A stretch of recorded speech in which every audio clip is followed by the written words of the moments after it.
Greetings and welcome to another video of the Hindu vocab series.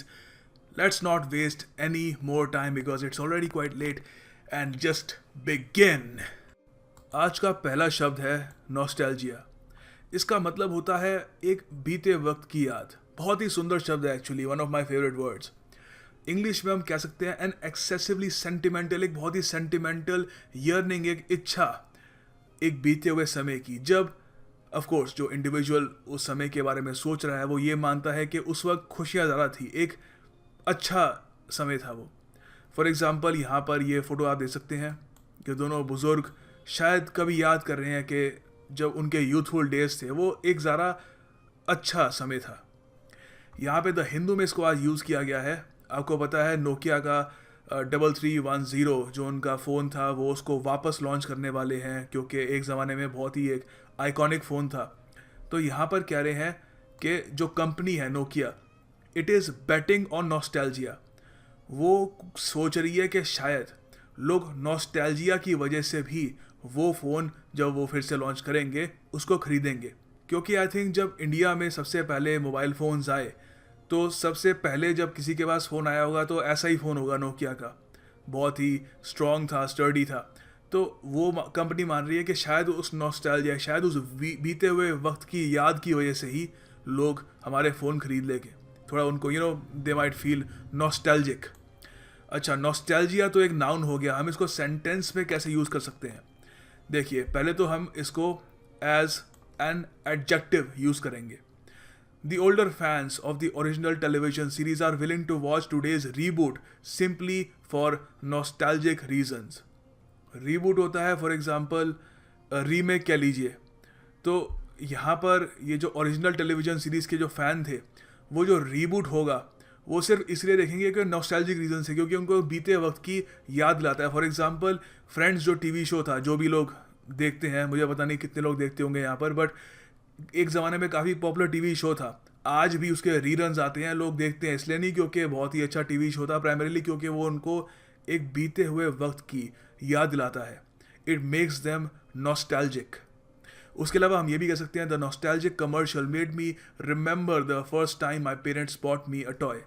Simple सा एक sentence है. खिलौना थोड़ा नॉस्टैल्जिक बना देता है लोगों को, खिलौने की कमर्शियल एक्चुअली. और उसके अलावा आप ये भी कह सकते हैं because my grand father has nostalgia for the days of his youth. ठीक है, अब याद यहाँ पर एज ए नाउन यूज़ कर रहे हैं. ठीक है, nostalgia for the days of his youth. यहाँ पे एज एन एडजेक्टिव भी डाल सकते हैं कि my father sometimes gets a bit nostalgic when he is thinking about his youthful days वगैरह. तो वैसे भी कर सकते हो, मगर मैंने बस एग्जाम्पल के लिए एज ए नाउन यूज़ किया है यहाँ पे. सो आगे आप लिख सकते हैं he is constantly telling stories about his childhood. क्योंकि सीधी सी बात है, जब आपको बीते हुए वक्त की याद आएगी तो आप उस वक्त की बातें भी करेंगे. So nostalgia, one of the most beautiful words in the English language. A far cry from, बहुत ही इंटरेस्टिंग इडियम है. पता नहीं क्यों लोग एग्जामिनेशन में इसको गलत करके आ जाते हैं. आज इसका मतलब समझ लीजिए वंस एंड फॉर ऑल. देखिए, पहले देखते हैं द हिंदू में इसको यूज़ कैसे कर रहे हैं. This is a far cry from the situation a little more than 5 years ago when as many as 12 private players. अच्छा, ये जॉसल वगैरह, चीक बादजोल, ये सब अभी बताऊंगा इन सब का मतलब क्या है.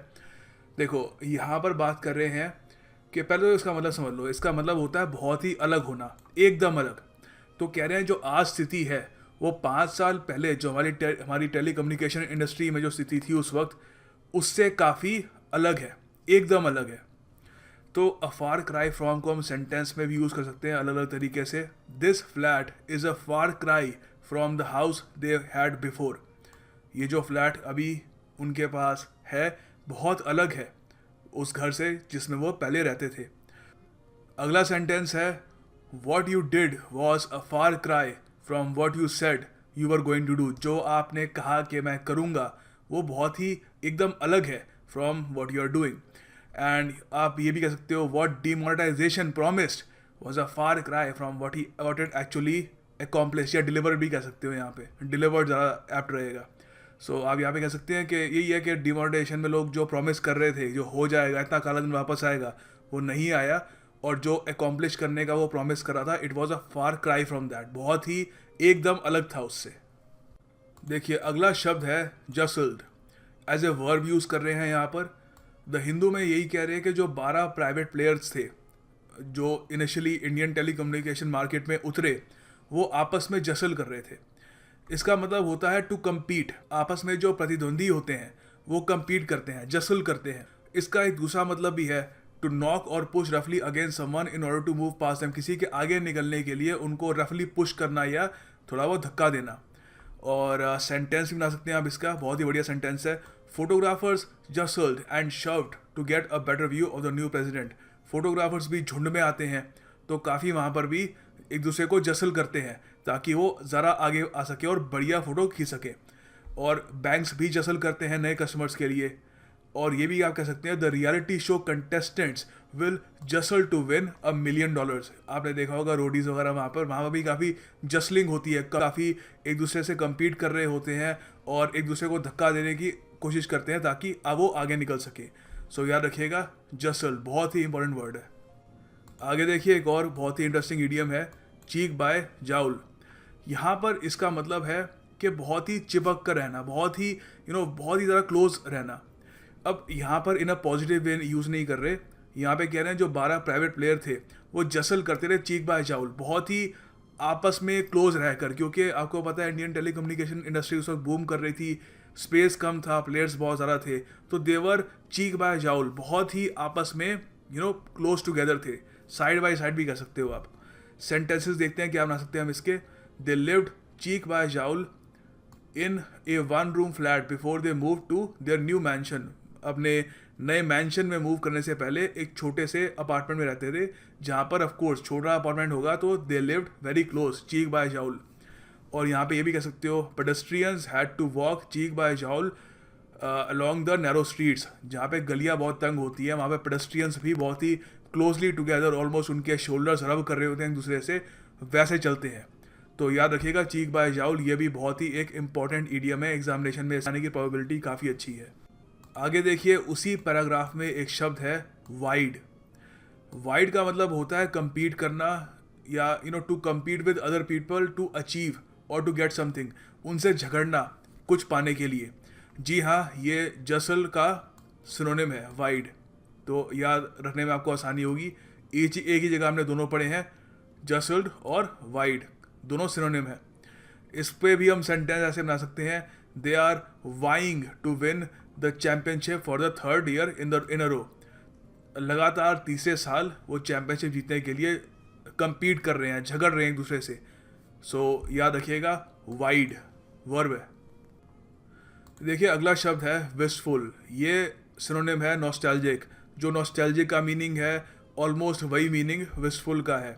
वही कि एक बीते समय के लिए लॉन्गिंग, एक थोड़ा सा रिग्रेट होना कि वो समय बीत गया, ठीक है। तो यहाँ पर ये द हिंदू में यूज़ कर रहे हैं for wistful people like my dad it is heartening that devices exemplifying simpler. ये बेसिकली जो नोकिया का वापस रीलॉन्च कर रहे हैं अपना पुराना डिवाइस, तो कह रहे हैं कि उनके लिए काफ़ी अच्छा है। क्योंकि ये जो राइटर लिख रहा है कह रहा है मेरे फादर बड़े ही विस्टफुल आदमी हैं, बड़े नॉस्टैल्जिक हैं, उनको याद आती है पुराने ज़माने की, तो उनके लिए बड़ी अच्छी बात है कि पुराने ज़माने का एक फ़ोन वापस लॉन्च हो रहा है। तो सेंटेंस यहाँ पे है the wistful look in her eyes told me that she was still not over her past. ये भी एक तरीका है कहने का। और ये भी कह सकते हो the wistful song on the radio makes me think of my dead husband. कोई ऑफकोर्स यहाँ पे कोई विडो कह रही है कि जो विस्टफुल सॉन्ग है रेडियो पे वो उनको नॉस्टैल्जिक बना देता है, उनको याद आती है अपने डेड हस्बैंड की। अगला शब्द है एबरेशन। देखो इसको हिंदू में यूज़ कर रहे हैं। Kohli's men have to believe the Pune defeat was an aberration. आपको पता है इंडिया टेस्ट मैच हार चुका है अगेंस्ट ऑस्ट्रेलिया, तो यहाँ पर राइटर कह रहे हैं कि कोहली और उनकी टीम को ये मानना होगा कि जो पुणे की डिफीट थी वो एक एबरेशन थी। मतलब एबरेशन होता है जो यूजुअली जो चीज़ हो रही हो उससे कुछ हट के कोई चीज़ हो जाए टेम्परेरीली, ठीक है। वापस जो रूटीन है वो वापस शुरू हो जाएगी मगर बीच में एक अनोखी सी चीज़ होगी। तो यहाँ पे राइटर कह रहे हैं कि जो हार है वो उनको इस तरीके से हार को देखना चाहिए कि ये एक तो बस एक रेयर अकरेंसी है, वापस हम जो नॉर्मेलिटी या रेगुलरिटी पे वापस आ जाएंगे।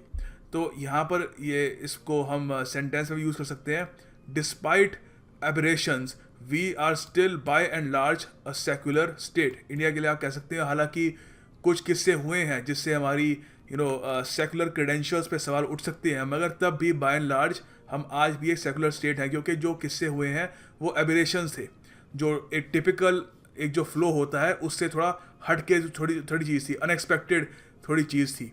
ठीक है, सो इसका जो एंटोनिम होगा ऑफ कोर्स रेगुलरिटी, नॉर्मेलिटी, जो रूटीन में होता रहता है। अगला शब्द है प्लमेट। Delhi's plummet continues. देखिए प्लमेट यहाँ पे यूज़ करें, प्लमेट का मतलब होता है बड़ी ही तेज़ी से गिरावट होना। ये स्टॉक मार्केट में खूब यूज़ करते हैं कि ये the stock market plummeted after government's decision to raise corporate tax. और उसके अलावा आप ये भी कह सकते हैं टेम्परेचर भी प्लमेट करता है। जब टेम्परेचर प्लमेट करता है, टेम्परेचर बहुत ही ज़्यादा नीचे हो जाता है, तो क्या होता है, सीधी सी बात है, गर्म कपड़ों की जो बिक्री होती है वो बढ़ जाती है, वो राइज करती है। और यहाँ पे इसका एंटोनिम ऑफ कोर्स एक तो राइज होगा, एक आप सोर भी ले सकते हो, प्लमेट का एंटोनिम सोर भी होगा। सो याद रखिएगा, प्लमेट मतलब सीधा गिरावट होना बहुत ही हाई स्पीड में। ओके, अगले क्वेश्चन में आपको सिनोनिम बताना है इस शब्द का, रिपग्नेंस। एक बार ट्राई कर लीजिए। ऑलराइट, होपफुली आपने ट्राई कर लिया होगा। आंसर टाइम देखिए, रिपग्नेंस का जो मतलब होता है वो होता है डिस्गस्ट। इसको इस शब्द को सेंटेंस में दिखाता हूँ आपको हम कैसे यूज़ कर सकते हैं। Because Rahul is such a repugnant individual. यहाँ से रिपग्नेंस से रिपग्नेंट हो गया, मतलब इतना डिस्गस्टिंग इंडिविजुअल है कि उसके कोई दोस्त नहीं है। ठीक है, सो याद रखिएगा, रिपग्नेंस बहुत ही नेगेटिव वर्ड है, मतलब डिस्गस्ट। आगे देखिए, आपके लिए एक MCQ है, आपको इस ईडियम का मतलब बताना है। आप अटेम्प्ट करिए। अगली वीडियो में मैं इस ईडियम को ऐसा समझाऊंगा कि आप सारी उम्र कभी भूलेंगे नहीं। आप वैसे एक बार अटेम्प्ट कर लीजिए इसको, और PDF में अगर आंसर आपको चाहिए तो मैं आंसर भी दे दूंगा। एंड जी बिल्कुल, इसको अटेम्प्ट ज़रूर करिएगा। अ सोप टू सर्बरस बहुत ही इंटरेस्टिंग ईडियम है, कल इसको हम डिस्कस करेंगे। And finally the task of the day, आपको सेंटेंस बनाना है नॉस्टैल्जिया पे। बहुत ही बढ़िया सेंटेंस बन सकता है। Good luck with that and I will see you tomorrow. Thank you for watching.